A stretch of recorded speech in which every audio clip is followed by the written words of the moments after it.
부분들이 여러 가지 많은데 먼저 뭐 대표님 하나 질문 중에서 마음에 드는 거는 뽑아. 대부분은 어느 정도 이제 뭐 제가 강연에서 약간은 해결될 수 있었던 부분도 있을 수 있는데 여기 소득이 일정하지 않아서 프리랜서신 것 같아요.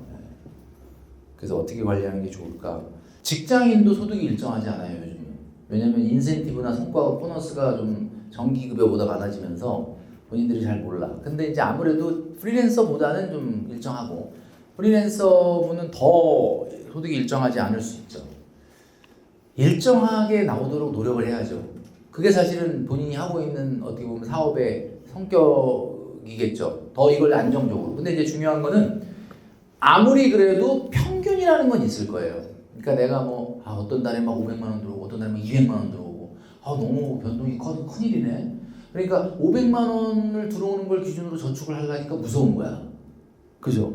200만 원 들어올 때는 저축 안 하고 500만 원 들어올 때 또 해야지라고 마음먹는데 500이 막상 들어오면 또 그동안에 못했던 소비를 막 하게 되는 거지. 그러니까 이제 어떻게 해야 되느냐? 평균을 잡아주시고 평균보다 조금 더 나왔을 때는 무조건 그 돈은 예비자금에 넣어놨다가 저축을 하시고 없을 때는 뭐 어쩔 수 없이 소비는 해야 되니까 안 하게 되는 거죠. 그러니까 우리가 여러분들이 그 시골에 가보면 저수지 같은 거 있잖아요. 저수지가 뭐예요? 엄청나게 비가 왔을 때 가둬놓은 거예요, 물을. 그랬다가 이제 가물 때 꺼내 쓰는 거잖아요. 그러니까 이제 항상 수위를 조절을 해야 돼.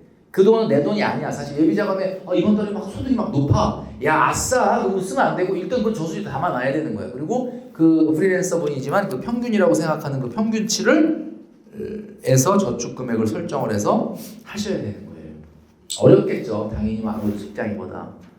이제 그렇겠지만 어렵다는 거는 청년 시기에 막 여러분 막 어려워요. 막 힘들어요. 막 너무 고통이 있고. 그러니까 어렵다는 게 꼭 나쁜 건 아니에요. 제가 삼성이라는 회사를 때려치고 한 10년 넘게 힘들었는데 나는 막 나오면 뭐가 대단히 내가 잘 될 줄 알았거든. 택도 없는 소리죠. 이게 직장이라는 게 얼마나 대단한 가치가 있는 거를 모르고 철이 없던 때 한 행동이에요, 제가.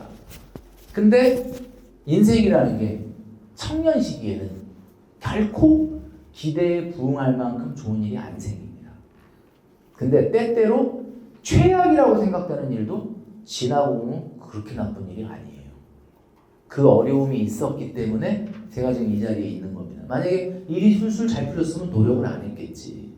10년간 너무 힘들었으니까 내가 어떻게 하면은 좀 성장을 하고 성공할까 막 책 쓰고 뭐 하여튼 여기까지 오는 동안 엄청 노력을 했을 거예요. 그게 결국은 그 어려움이 그때는 나한테 왜 이렇게 어려운 일 생기지 이랬는데 지금 이렇게 생각해보면 그때 어려웠기 때문에 지금 제가 여기 있는 거예요.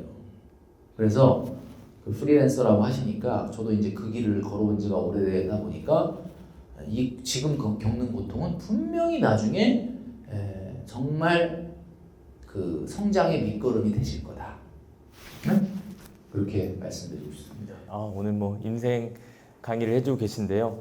아무래도 제가 질문 드릴게요, 이번에는. 아무래도 이제 소득이 200~300만 원 적은 분들은 이제 1억 만들기를 도전하시겠지만 뭐 생활비 내고 월세 내고 하면 너무 이제 빠듯할 텐데 이런 분들이 좀 1억 만들기 시작할 때 자기의 좀 지출을 어떻게 좀 분배를 하면 더 효과적일지. 이제 그 워낙 적은 그러니까 저는 그런 생각이 들어요. 성공하는 사람과 실패하는 사람의 가장 큰 차이가 뭐냐면 성공하는 사람은 중요한 일부터 합니다. 긴급한 일보다. 근데 실패하는 사람은 긴급한 일부터 해요. 왜냐면 긴급하니까 막 긴급한 거 하다가 나중에 하루가 다 지나면 아이고 중요한 일 내일 해야지. 중요한 일은 항상 긴급하지 않다는 특징이 있거든요. 여러분 옛날에 학생 시절에 공부 진짜 잘하는 애가 있었지 친구 중에. 걔는 긴급한 일을 안 해. 학생 때 진짜 긴급한 일이 뭐야? 노는 거잖아. 노는 게 얼마나 긴급해. 딱 집에 가면 빨리 놀아야 되잖아. 근데 그 긴급한 일을 안 하고 일단 중요한 숙제부터 하는 거야. 그리고 나서 이제 긴급한 일을 하겠지. 근데 우리는 뭐야? 일단 노는 게 급하잖아. 솔직히. 왜 모른 척해. 일단 긴급하게 막 놀고 밤이 다 아이고 마냐 공부하려고 했는데 못했네. 공부는 안 긴급하죠? 공부가 긴급해요? 뭐 내일부터 해도 되잖아. 그러니까 내일부터 하는 거야. 그러니까 실패하는 사람은 긴급한 일 하다가 중요한 일을 계속 뒤로 미루는 거예요. 그러니까 무슨 얘기냐? 100만 원대, 200만 원대, 어떡하냐? 제가 아까 얘기했잖아요. 어디서 지출을 어떻게 할 거냐가 아니라 그냥 하세요, 저축을. 그리고 나서 그 남는 상황을 내가 풀어야 되는 거예요. 누울 자리를 치워버려라. 그래야 발을 못 뻗지. 월급 관리를 잘하고 싶어요. 뭐 이런 분들 보면 난 이해가 안 가는 게 관리할 월급이 있네. 나는 31만 원 갖고 썼기 때문에 자동으로 월급 관리가 돼요. 여러분 그래서 이제 그게 일단 우선 순서를 바꿔야 된다는 거죠. 아무래도 뭐 적게 뭐 월급 받는 분도 계시지만 또 200, 300만 원, 400만 원, 500만 원 또 그 이상도 받는 분이 계실 텐데 그런 소득별로 좀 저축을 한다면 좀 어떤 그러니까 뭐 대안이 예를 들면 있을까요? 200, 300이다 그러면 95만 원으로 1억 만드는 거 한번 시작을 해보시고 300, 400이다 그러면 한 130에 한번 도전해보시고 400, 500이다 그러면 한 1년에 한 2천만 원, 165 정도는 하시고 뭐 이런 식으로 이제 우리가 가야 되는 거죠. 그래서 제가 봤을 때는 속도가 뭐 내가 지금 월급 500, 600 타는데 그러면 5년에 1억 만들기? 안 되죠. 그러면 그건 3년에 또는 4년에 1억 만들기를 자기 상황에 맞는 1억 만들기를 해야지 맨날 5년에 1억 만들기 얘기했는데 뭘 막 5, 600 내가 SK 하이닉스인데 가서 그래요? 5년에 한 1억만 만들고 근데 그러면 안 되죠. 그거는 자기 상황에 맞춰서 해야 되는 거죠. 5년이라는 거를 무조건 5년에 1억이라는 건 상대적이군요. 하나의 가이드라인을 준 거지. 그죠? 그런 겁니다. 예. 사실 이런 그러니까 이게 성공하려면 용기가 필요해요. 용기가 뭐냐면 이런 거야. 골프를 막 치러 다녔어 친구들하고. 그런데 내 사업이 망했어. 망한 걸 하면서 어려워 만약에. 그러면 또 전화 올라. 야야 언제 갈까? 이러면 어떻게 해야 돼? 내가 지금 통장에 막 돈이 없고 막 이래. 그럼 어떻게 해야 돼? 그래 알았어 갈게 이래야 돼? 야 내가 사실 지금 골프를 치러 갈 형편이 아니다. 상황이 아니다. 이렇게 얘기를 할 용기가 있어야 되는데 그래 알았어 그냥 가는 거야 또. 사람들이 계속 그러니까 자기의 상황을 명확하게 여러분 어려워지는 거는 창피한 게 아니에요. 그 어려움을 확정적으로 미래에 만드는 게 창피한 거지. 그러니까 그렇지 않습니까? 그러니까 제가 옛날에 영업하는 분들한테 가서 강의 영업하는 분들 영업하는 거 자동차 영업도 있고 보험 영업도 있죠. 내가 영업하면 가면 약간 좀 싫은 소리 좀 아쉬운 소리 해야 되는데 나 그런 게 너무 자존심 상해요. 뭐 이러고 아니 못해서 내가 좀 성과가 없는 게 자존심 상해야지 그걸 가서 얘기하는 걸 자존심 상해하면 어떡해. 그건 뭔가 근본적으로 다르게 생각을 하는 거 아닙니까? 그래서 여러분 중요한 거는 상황을 그대로 보여줄 수 있는 용기가 있어야 돼요. 내가 나 자신한테 너는 지금 어떠냐 상황이 물어봤을 때 숨기지 마라. 나 지금 어려워. 힘들어. 그러면 아니야 나 안 힘들 거야. 괜찮을 거야. 그게 아니라 그걸 보여줘야 되는 거죠. 250만 원을 받는데 무슨 1억 만들기를 하냐. 나한테 화를 내더라고. 250만 원을 받으니까 1억을 만들어야지. 1000만 원 받으면 나 1억 만들라 소리는 안 해. 그냥 알아서 돈이 남겠지 뭐. 질문 중에 요즘은 좀 마음에 드는데 네. 나만 홀로 예적금 주변에는 주식, ETF 뭐야 이거 코인 등등. 이게 이제 공포감이 밀려오기 시작한 거야. 주변에서 막 속삭이니까 나만 바보 되는 것 같다. 저축으로 충분할 줄 알았는데 투자 쪽으로 가야 하나 이런 싶어요. 고민들. ETF라는 게 뭐야? ETF가 좀 안전해요? 이 세상에 안전한 주식은 없습니다. ETF가 뭐야? A부터 Z까지 뭐가 오를지 모르니까 다 사는 거야. 분산 투자죠. 괜찮은데 뭐가 하나 망해도 다른 게 좀 커버가 되고 괜찮겠다. 여러분 경기 침체가 오면 A부터 Z까지 다 떨어집니다. 그러니까 1억을 모았어. 근데 그 중에 2천을 주식에 넣는다. 근데 뭐 좀 ETF를 한다. 그건 분산 투자 맞지. 근데 내가 한 2천만 원밖에 없어. 근데 이걸 어떻게 갖고 빨리 1억을 만들지? 근데 주식에 넣으니까 마음이 좀 약간 불안해. 그래서 ETF가 좋다는데 ETF로 하자. 그래서 ETF A부터 Z까지 다 산다. 그거는 분산 투자가 아닙니다. 뭐 돈을 많이 모으셨다면 뭐 1억 가까이 모으셨다면 조금 하셔도 되긴 해요. 근데 잘 보세요. 시기가 안 좋아. 지금 오른다, 올라도 너무 올랐어, 막 이런 소리가 들리는데, 여러분, 일반인들이 가장 많이 점심시간에 하는 얘기가 뭐예요? 금 얘기 아닙니까? 금. 왜 금 얘기를 하죠? 최근에 많이 올랐으니까. 그럼 무슨 얘기예요? 최근에 많이 오른 걸 가지고 맨날 얘기하면 결국 그걸 그 오른 가격에 산다는 거야. 근데 부자들은 그런 얘기 안 하거든요. 부자는 금 얘기 안 해. 부자는 떨어지는 것만 얘기해. 떨어지는 거. 요즘 뭐가 박살나더라. 뭐가 떨어지더라. 무슨 얘기야? 박살나게 떨어지는 걸 박살나게 떨어지는 가격에 산다는 뜻이지.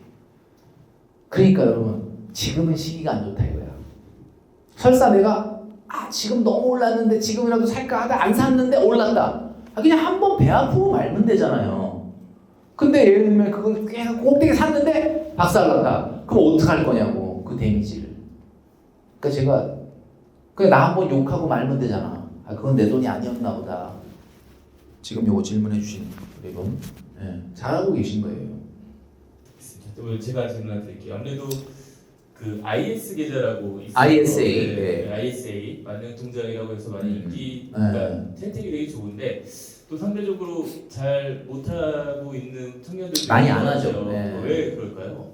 일단 3년이라는 기간 때문에 그래요. 왜냐면 3년 최소 유지를 해야 되거든. 근데 사람들이 이제 저축을 시작할 때 내가 1억은 만들어야 되겠다라고 생각했다면 당연히 3년 이상 저축할 마음이 있는데 1억이라는 목표가 없이 그냥 일단 모아야 되겠다라고 시작을 하면 가서 모으다가 이사를 갈 수도 있고 이거를 가지고 뭐 차를 살 수도 있고 이러니까 3년 어떻게 하냐. 그러니까 ISA가 혜택이 뭐예요? 비과세 혜택이죠. 서민형 400만 원까지, 일반형도 200만 원까지 비과세. 그리고 그 이후도 15.4%가 아니라 9.9%만 됩니다. 이자 소득세. 그러니까 어마어마하진 않지만 그래도 돈을 모은 사람한테는 1억 모을 때마다 한 2, 300 정도는 그냥 붙는 거야. 그러니까 적은 건 아니거든요. 아주 적은 건 아니에요. 물론 뭐 청년 도약계좌만큼 높진 않지만. 그런데 안 하는 이유는 3년인 거지. 이게 내가 여러분 목돈 모으려면 3년 무조건 이상 해야 돼요. 근데 그걸 두려워하고 ISA를 할 용기가 안 난다면 안 되는 거죠. 네, 지금 뭐 계좌 말씀해 주셨는데 혹시 이제 아까 말씀하신 청년 도약 계좌나 네. 여러 가지 이제 청년을 위한 그런 계좌들이 있잖아요.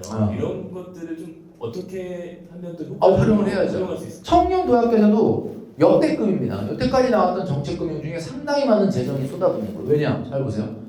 500만 원 주는 거야. 생각해보세요. 70만 원은 5년을 하면 420이 들어가거든. 420이 아니라 4,200. 그러니까 원래 그냥 정상적으로 은행에 이 적금을 들었으면 한 250, 300, 4,500을 타는 건데 그냥 국가가 500을 주는 거야. 그럼 얼마 주는 거야? 1년에 100만 원 주는 거야. 한 달에 8만 3천 원씩 입금해 주는 거잖아. 8만 3천 원이 적어요. 5년 내내 입금을 시켜주는데. 물론 지금 제가 얘기한 예시는 이제 굉장히 최대 수준으로 기여금을 받았을 때를 기준으로 하는 거긴 하지만 그래도 뭐 못 받아도 350, 400 정도는 수익을 안 마우세 2대야. 그거 그냥 주는 거야. 근데 그걸 안 받겠다가 굳이 우리나라 국가 재정이 힘들어 이러면서 나라 빚이 많대 이러면서 그걸 왜 그래? 그래 여러분 청년도약계좌가 5년이라는 좀 약간 좀 장기긴 하지만 3년 이내에 해지하더라도요 혜택을 유지하는 걸로 바뀌었어요. 그리고 특별 중도 해지 사유라는 게 생겼어. 뭐 예를 들면 결혼을 한다, 내 집을 산다, 출산이다, 뭐 퇴직이다 이런 여러 가지 어떤 사유에는 그대로 혜택을 유지합니다. 청년도약계좌를 해라.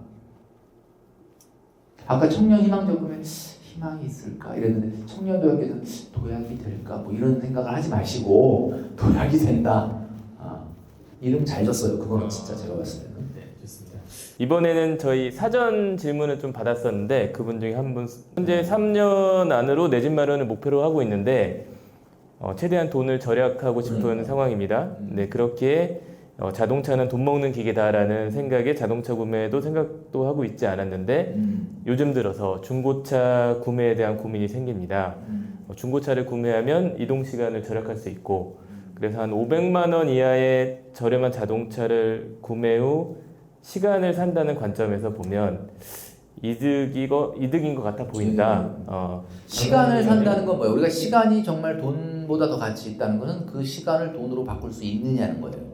이분이 과연 만약에 지하철을 안 타고 버스를 안 타고 차로 30분 먼저 회사에 도착했다. 그 30분간 도대체 어떤 생산성을 만들어낼 거예요?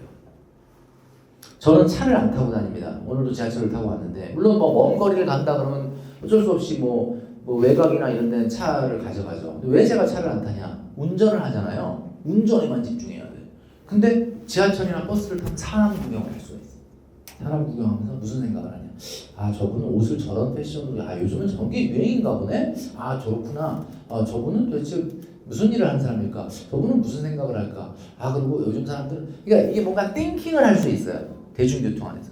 그러니까 제가 만드는 모든 어떤 무슨 유튜브나 책이나 이런 것들은 대부분 차 안에서, 대중교통 안에서 창밖을 바라보면서 간판을 보면서, 이제 간판도 뭐 강남역 이런 데를 다니다 보면 여기 무슨 햄버거 집이 생겼네? 뭐 이런 간판들 움직이는 걸 본다. 그럼 세상이 왜?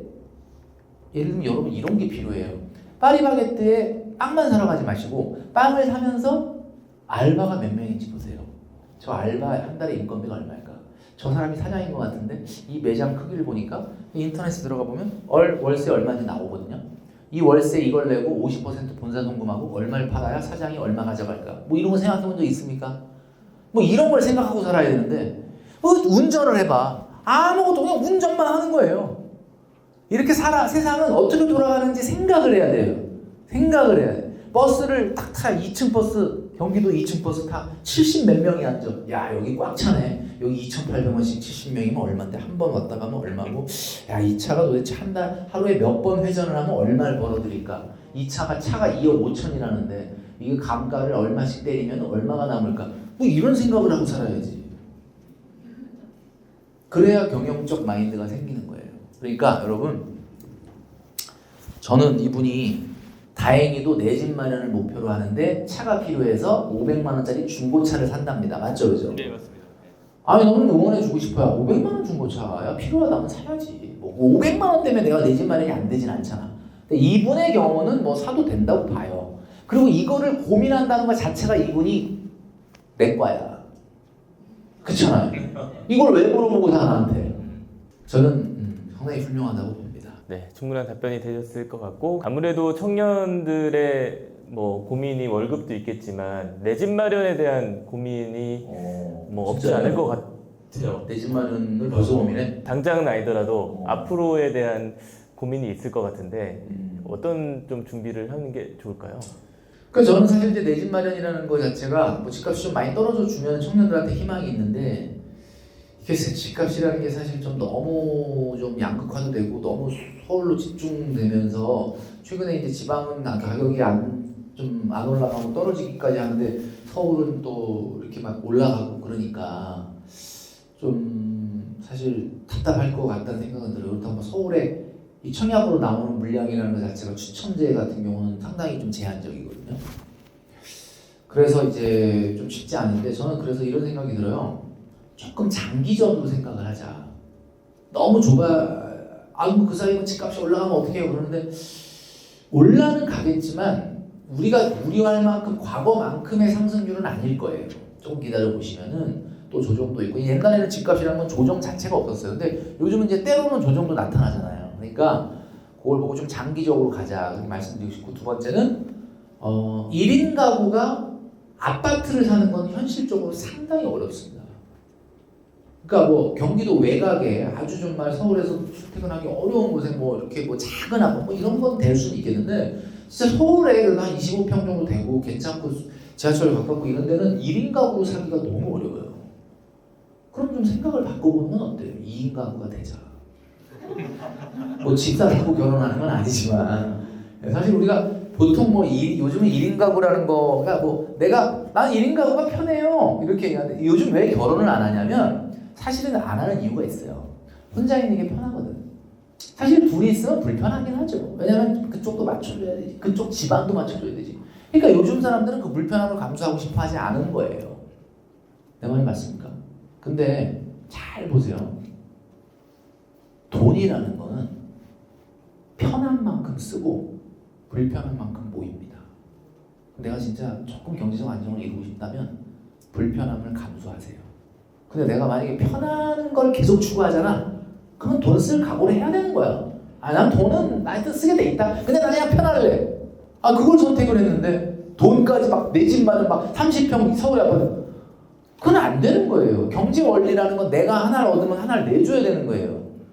그러면 나보다 똑같이 동기인데 돈을 많이 벌었다. 그 친구는 왜 돈이 많아? 불편함을 감수한 거야. 나는 편하려고 차 뽑아갖고 다녔는데 걔는 그 불편함을 감수했으니까 지금 돈이 있는 거지. 공평하지 않습니까? 근데 왜 나는 불편함을 하나도 감수 안 하면서 돈만 있기를 바라느냐? 그게 날로 먹으려고 하는 거지. 그러니까 여러분 진짜 돈을 원하면, 경제적 안정을 원하면 자발적으로 불편함에 동참해라. 저는 그렇게 말씀드리고 싶어요. 네, 좋습니다. 한 발 더 나아가서 이제 여기 다양한 연령층이 오셨기 때문에 이제 결혼을 하신 분도 계시고 또 결혼을 하실 분도 계신데 아까 이제 그런 불편함에 뭐 동참하면서 이제 결혼도 당연히 생각하셔야 될 텐데 그 결혼을 했을 때 대부분 맞벌이가 될 거 아닙니까? 이 맞벌이가 된 이후에 돈 관리를 좀 어떻게 해야 되는지 궁금하실 것 제가 같아요. 불편하다 그러니까 확실히 결혼이 불편한가 보다 이렇게 얘기하는데 이거 오해입니다. 편하게 생각되는 사람도 있어요. 너무 행복해 막 이런 사람도 있어요. 그러니까 지금 좀 불편하다라고 생각할 수도 있는데 과거에 비해서는 사실 과거 분들하고 비교해서 죄송하지만 과거에 비해서는 뭐 요즘 어마어마하게 무슨 시집살이가 있는 것도 아니고 그죠? 그러니까 결혼도 굉장히 좋다라는 걸 좀 말씀드리고 결혼해서 옛날 어른들이 뭐라 그랬냐면 둘이 벌면 한 사람 버는 건 저축하고 한 사람 버는 걸로만 써라 이랬어. 난 그게 무슨 말인지 몰랐거든. 근데 봐봐요. 지금 외벌이도 있거든요. 근데 맞벌이가 외벌이보다 지금 옛날 어른들이 하시는 말을 들었으면 금방 부자가 될 텐데 아니야. 왜 그래? 외벌이는 긴장이라도 하잖아. 외벌이면 우리가 외벌인데 애 키우면서 어떡하냐 하니까 커피 한 잔도 안 먹어요. 근데 맞벌이 뭐야? 아이씨 내가 돈 버는데 이것도 못하냐? 이러니까 소비에도 시너지가 나는 거야. 그러니까 무슨 얘기야? 하등 소용이 없어. 아니 뭐 돈 많이 번다고 하루 10끼를 먹진 않을 거 아니야. 그러니까 뭐 누리는 건 조금 더 누릴래나? 뭐 좋은 외제차 타고. 근데 뭐 그거 남는 게 있어요 그게? 나중에 맞벌이를 했는데 왜 니네는 이게 돈이 없냐? 그러면 그냥 외제차 뽑아서 타고 다니고 그냥 여행 잘 다니고 그냥 뭐 그런 거지. 남는 게 없습니다. 그러니까 중요한 거는 옛날 어르신 한 말 그대로 들으면 돼. 둘이 번다? 그냥 우리 외벌이라고 생각하고 한 사람 거 저축하면 되는 거죠. 그러면 절대 실수는 안 한다. 오늘 제가 좀 토크가 좀 잘 되는 것 같습니다. 역시 관악구에 와서 뭔가 좀 하여튼. 그러니까. 좋습니다. 그런 이제 혹시 이제 좀 더 구체적으로 뭐 좀 저축을 할 때 그 효과적인 방법이 있을까요? 저축을 할 때 효과적인 방법은 여러분 저축이 너무 여러 개만 안 돼요. 그러니까 예를 들면 10만 원, 5만 원, 26주 적금짜리 뭐 10만 원 이런 거 하면 다 나중에 가방 사고 노트북 바꿔 옵니다. 그렇게 하지 말고 센 저축을 하라는 거야. 센 저축을 하는데 이렇게 해야 돼. 30, 50 이런 저축을 하면 안 돼요. 20, 30, 50 40은 잘 안 하더라고. 나는 40이 더 낫다고 보거든요. 왜냐면 20, 30은 나중에 365만 원, 245만 원 이렇게 나오거든. 근데 40만 원 하면 500이 나오잖아. 아싸리 그게 더 나아. 내가 얘기하는 거야. 저축을 이렇게 해야 돼요. 내는 돈은 딱 떨어지고 타는 돈은 지저분하게 하지 말고 내는 돈을 지저분하고 타는 돈은 깔끔하게 타야 돼.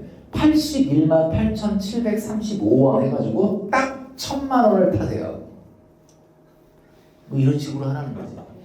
뭔가 저축이 빠져나갈 때마다 81만 8,735원 그러면 이게 뭔가 목적이 있을 것 같지 않아요? 느낌에? 뭐 느낌이 있잖아. 근데 나는 이렇게 하고 싶어. 85만 4,542원을 저축을 해서 1,050을 타라 이거야. 1,000만 원을 딱 만기 타는 날 1,000만 원은 다시 예금으로 딱 묶어놓고 50만 원은 오마카세를 가라. 한우를 한번 그냥 1년 동안 이거 모으느라 얼마나 내가 고생해. 나한테 그런 게 보상이죠. 오늘 뭐 많은 궁금증들이 해소되셨을 것 같은데 오늘 강의를 해주신 우리 김경필 대표님께 박수 부탁드립니다. 네, 감사합니다.